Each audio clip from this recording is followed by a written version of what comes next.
Equipped science চেনেলটোলৈ সকলোকে স্বাগতম জনাইছোঁ। ইয়াতে মই কেইটামান কনভাৰ্চনৰ কথা কৈছোঁ। আমি বিভিন্ন ধৰণৰ অৰ্গেনিক কনভাৰ্চনছবিলাক আমাক লগা হয়। আমি এতিয়া বেঞ্জিনৰ দুটা কনভাৰ্চন ইয়াতে মই দেখুৱাইছোঁ তোমালোকক।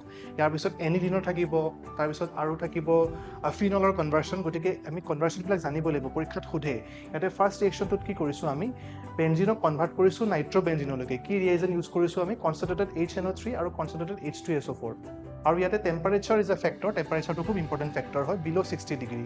গতিকে টেম্পাৰেচাৰটো মেনশ্যন কৰিব লাগিব। আৰু তেতিয়া বেঞ্জিনৰ পৰা কনভাৰ্ট হৈ পেলাই কি হ'ব, এইটো নাইট্ৰ'বেঞ্জিন হ'ব। ঠিক তেনেদৰে আৰু এটা ৰিয়েকশ্যন লৈছোঁ বেঞ্জিনৰে। বেঞ্জিনৰ পৰা আমি কি বনাইছোঁ, বেঞ্জিন ছালফনিক এচিড বনাইছোঁ। গতিকে বেঞ্জিন ছালফনিক এচিড বনাবৰ কাৰণে আমি কি কৰিছোঁ, কনচেনট্ৰেটেড H2SO4 কৰি হিট কৰিছোঁ। এইটো হৈছে বেঞ্জিনৰ কনভাৰ্চন। তেনেকৈ মানে বেঞ্জিনৰ কনভাৰ্চন এইটোৱে বুজাইছে যে বেঞ্জিনৰ পৰা আমি বেলেগ বেলেগ কম্পাউণ্ড কেনেকৈ বনাম। গতিকে আৰু বহুত ৰিয়েকশ্যন আছে বেঞ্জিনৰ, তেনেকৈ বেঞ্জিনৰ ৰিয়েকশ্যনছ পঢ়িম আমি, তেনেকৈ ফিনলৰ ৰিয়েকশ্যন পঢ়িম, এনিলিনৰ ৰিয়েকশ্যন পঢ়িম, কাৰ্বক্সিলিক এচিডৰ ৰিয়েকশ্যন পঢ়িম। গতিকে কনভাৰ্চনৰ মানে ষ্টাৰ্টিং মেটেৰিয়েলটো কি হ'ব, এই কনভাৰ্চনখিনিৰ ক্ষেত্ৰত বেঞ্জিন হ'ব, এনিলিনৰ ক্ষেত্ৰত এনিলিন হ'ব, বেঞ্জয়িক এচিডৰ ক্ষেত্ৰত বেঞ্জয়িক এচিড হ'ব। গতিকে এনেকৈ আমি কিছুমান কনভাৰ্চন শিকিব লাগিব যিবোৰ পৰীক্ষাত আমাক ডাইৰেক্টলি সোধে। Thank U.